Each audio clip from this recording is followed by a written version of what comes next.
I read the letter 3 times before I trusted my own eyes.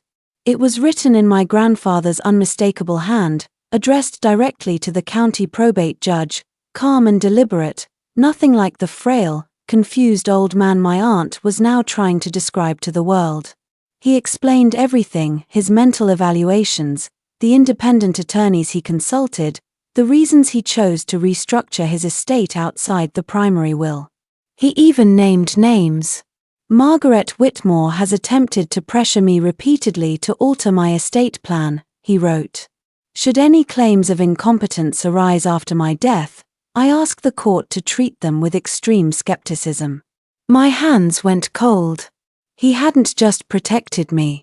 He had documented their manipulation in advance.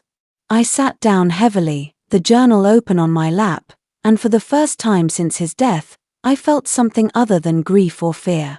I felt steady, grounded, like he was still guiding me, one step ahead of the chaos. My phone rang again. This time it was an email notification from Daniel Price. Notice of intent to contest assets. They were moving faster now. Desperation always looked like speed. I forwarded the email to the attorney my grandfather had recommended in a note scribbled on the back of the journal, Eleanor Hayes. Trust her. She called me within the hour. Thieves overplayed their hand, Eleanor said, her voice calm, precise. If that letter is real, and I have no reason to doubt it, it changes everything. But we need to be careful. Once they realize the court may already be aware of his intentions, they'll try another angle. What angle? I asked. Control, she replied.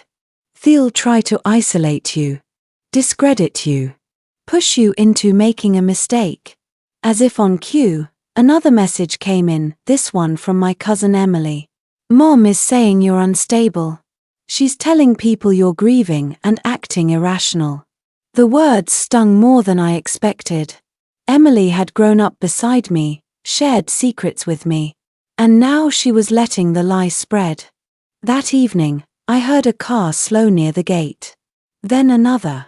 I watched from the window as headlights cut through the trees and disappeared again. They weren't visiting anymore. They were watching. I locked every door and sat at my grandfather's desk, staring at the journal, the letter, the proof of his foresight. I knew the next move mattered. If I stayed silent, they'd define the story. If I spoke too soon, they'd twist my words. Eleanor's final warning echoed in my mind, they don't need to win in court if they can destroy you first. I reached for my laptop and opened a new document. If they wanted to paint me as unstable, I would show them clarity. If they wanted silence, I would give them a record. I began to write everything. Dates. Conversations. Threats. But just as I typed the last line, my phone buzzed with a new message, this one from an unknown number. You have no idea what Henry really did. Stop digging. My breath caught. Because that wasn't a threat meant to scare me into backing down. It was a warning. And in that moment, I realized there was something my grandfather had done in those final months that even I didn't know yet, something so damaging that my family was terrified I'd uncover it next that I didn't sleep that night. The message replayed in my mind over and over, you have no idea what Henry really did. It wasn't written in anger. It was written in fear. And fear, I was learning, always pointed toward truth. At dawn, I made coffee and sat at my grandfather's desk again, the journal open, the letter to the judge laid carefully beside it. I started from the back this time, scanning for anything out of sequence. That's when I noticed it, 3 pages torn cleanly from the binding. Not ripped. Removed deliberately. My grandfather never did anything without a reason. I searched the study inch by inch, opening drawers I'd ignored before, checking between books, behind frames. Finally, inside the bottom drawer of a filing cabinet, I found a thin manila folder wedged behind old tax records. No label. Just a date written in pencil. Inside were copies of wire transfers. Large ones. From an account I didn't recognize. The recipient names made my stomach tighten, companies tied to properties my family had been quietly trying to acquire for years. Shell corporations. Temporary LLCs. The kind used when someone didn't want their fingerprints visible. My phone rang as I stared at the papers. It was Eleanor. "I was just about to call you," she said. "Margaret filed an emergency motion this morning. She's requesting a temporary freeze on all assets connected to you, citing concerns about your mental state." I laughed softly, but there was no humor in it. "Of course she is. Claire," Eleanor continued, "I need to ask you something very carefully.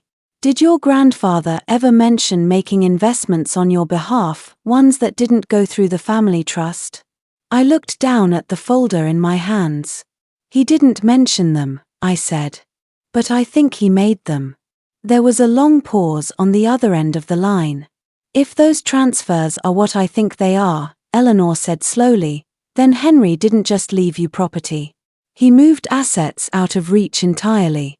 Assets your family believed were still part of the estate." I felt dizzy. "So they've been fighting over money that isn't even there?" "Yes," she replied. "And if they realize that now, they'll panic." After the call ended, I sat very still. My grandfather hadn't just anticipated their greed, he had outmaneuvered it. While they were busy rewriting the will and painting me as unstable, he had quietly redirected the real wealth somewhere else. Toward me. A knock at the door made me jump. Not loud. Not aggressive. Careful. I checked the security camera feed and froze. It was Emily. Alone. I opened the door just enough to see her face pale, eyes red, hands shaking. "I didn't know," she whispered. "I swear I didn't know." "Didn't know what?" I asked. She swallowed hard. "That Grandpa moved the money.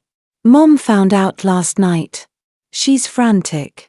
She thinks you have access to accounts no one else can touch." So the warning message hadn't been a bluff. Emily stepped closer. "They're saying if you don't cooperate, they'll dig up everything, your parents, the accident, things that should have stayed buried." My heart stopped. "What about my parents?" Emily's eyes filled with tears.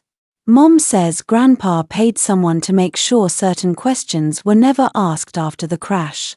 The world tilted. I closed the door gently and leaned against it, my pulse roaring in my ears. Money was one thing. But this was something else entirely. My grandfather hadn't just protected my future. He had been guarding a secret about my past. And as I slid down to the floor, clutching the folder in my hands, I knew the next truth I uncovered wouldn't just destroy my family's case, it would shatter everything I thought I knew about my own life.